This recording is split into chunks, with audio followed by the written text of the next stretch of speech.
Selamat siang, terima kasih atas kesempatan yang diberikan. Saat ini kami akan mempresentasikan hasil kami pada mata kuliah pemahaman peserta didik dalam 3 kasus yang terjadi di kelas. Tetapi sebelum itu saya memperkenalkan kelompok kami. Yang pertama ada Nur Uswatun Hasanat Taufir Friska Anisya Sahetapi Eka Yuliani Sujono dan Pramusinta Ayu Lestari. Kita masuk kasus 1. Pertanyaan pertama, kasus 1, menurut Anda, apa yang membuat peserta didik mampu mengerjakan soal dengan baik pada percobaan kedua? Tanpa melihat urutan langkah pengerjaan soal, tanggapan kelompok kami, di mana pada percobaan kedua peserta didik masih mengingat jawaban dari percobaan sebelumnya. Kemungkinan yang dapat terjadi pada kasus ini peserta didik mampu mengerjakan soal dengan baik pada percobaan kedua adalah peserta didik masih mengingat langkah-langkah serta jawaban dari percobaan sebelumnya karena soal yang diberikan oleh guru adalah sama, bukan serupa. Peserta didik telah mampu menyimak dan memahami urutan pengerjaan soal yang diberikan oleh guru. Berdasarkan pengamatan kelompok, menggunakan urutan pengerjaan soal dan pengulangan soal yang sama pada peserta didik serupa dengan kelebihan yang terdapat pada teori belajar behavioristik. Pada teori tersebut, guru dapat terbantu dalam mengembangkan keterampilan belajar peserta didik yang meliputi berfokus pada kecepatan, spontanitas, dan daya tahan melalui praktik dan pembiasaan. Teori behavioristik dapat diterapkan untuk anak yang masih membutuhkan dominasi peran orang dewasa, memerlukan pengulangan dan pembiasaan, berada pada tahapan suka meniru. Kasus 1, pertanyaan kedua, sebagai seorang calon guru, dalam kegiatan belajar yang seperti apa metode di atas dapat diterapkan? Elaborasi jawaban Anda dengan menyertakan teori yang berkaitan.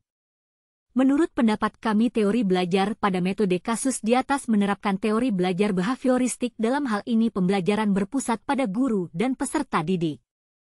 Bersifat pasif karena hanya mengikuti instruksi-instruksi yang diberikan oleh guru. Selain itu, pada teori behavioristik dalam kasus tersebut guru mampu membentuk suatu perilaku yang diinginkan dengan pengkondisian yang dilakukan. Dalam hal ini guru memahami situasi dan kondisi belajar peserta didik, sehingga pada kegiatan pembelajaran guru mengulangi dan melatih kembali peserta didik untuk menguatkan dan mengoptimalkan kemampuan peserta didik. Bagi kami metode tersebut tetap dapat digunakan dalam kegiatan belajar yang memerlukan langkah-langkah pengerjaan soal agar siswa lebih mudah mengerti. Dalam hal ini contohnya pada mata pelajaran matematika. Akan tetapi dalam penerapannya, akan lebih baik jika guru menggunakan soal yang serupa, bukan soal yang sama, agar peserta didik mampu mengembangkan kreativitasnya dalam menyelesaikan masalah. Kita masuk kasus kedua. Pertanyaan pertama, untuk kasus kedua menurut Anda, apa yang dapat Rina lakukan untuk membantu peserta didiknya sesuai dengan tahapan perkembangan usia? Menurut kami, adapun metode pembelajaran yang diperlukan Rina untuk membantu meningkatkan kemampuan berhitung peserta didiknya yang sesuai dengan tahapan perkembangan usia, yakni dengan menggunakan metode yang konkret dengan menggabungkan kognitif, lingkungan dan perilaku dengan menggunakan media yang konkret.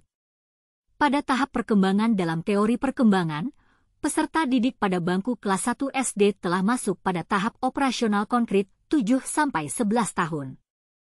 Pada tahap ini, anak-anak telah menunjukkan penalaran yang logis dan konkret. Menurut kami hal yang dapat dilakukan dengan menggunakan media yang realistis bagi anak, misalnya dengan menghitung pensil, buku, atau benda-benda konkret yang berada di kelas.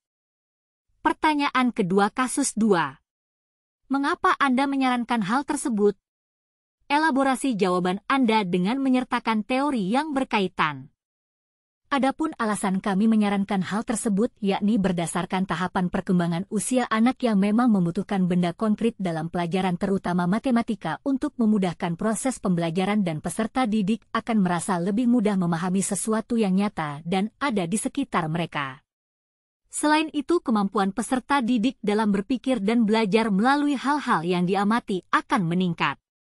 Dalam hal ini peserta didik dituntun untuk memberikan penjelasan tentang sesuatu yang pernah mereka lihat berdasarkan tahap perkembangan usia di mana anak kelas 1 SD berada pada kisaran usia Juli 11 tahun berada pada tahap praoperasional. Pada tahap ini anak memiliki kemampuan berpikir masih belum tersistem namun anak sudah mampu memahami realita di lingkungannya, maka kita bisa menggunakan media yang realistis bagi anak.